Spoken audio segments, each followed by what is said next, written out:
Contrairement à la plupart des œuvres de fiction, Warhammer 40 000 ne présente pas ses protagonistes de façon manichéenne. L'univers reste assez flou sur ceux qui vont endosser le rôle des gentils et des méchants. Par contre, la communauté est assez d'accord pour dire que les Salamanders sont vraiment gentils. Mais malgré ça, le rôle de la 3e compagnie de cette légion peut s'avérer assez compliqué pour des guerriers aussi nobles et charitables. Il leur faut donc un officier hors du commun pour endosser ce rôle. Et cet officier, c'est Hadrax Agathon.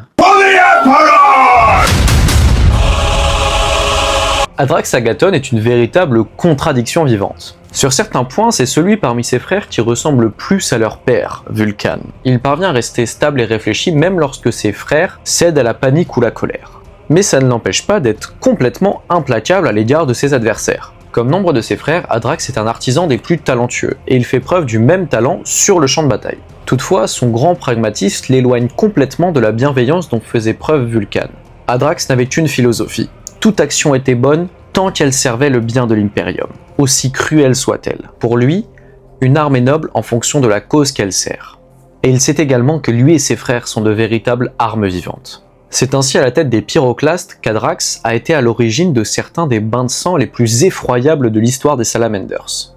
Mais il est important de noter qu'ils n'ont jamais tué d'innocents sans avoir parfaitement conscience du poids de leurs actes. C'est alors avec son marteau tonnerre et son lance-flamme qu'il a lui-même fabriqué qu'Hadrax Agathon est une véritable force destructrice sur le champ de bataille. Je te remercie. N'hésite pas à t'abonner, on parle de Warhammer tous les jours.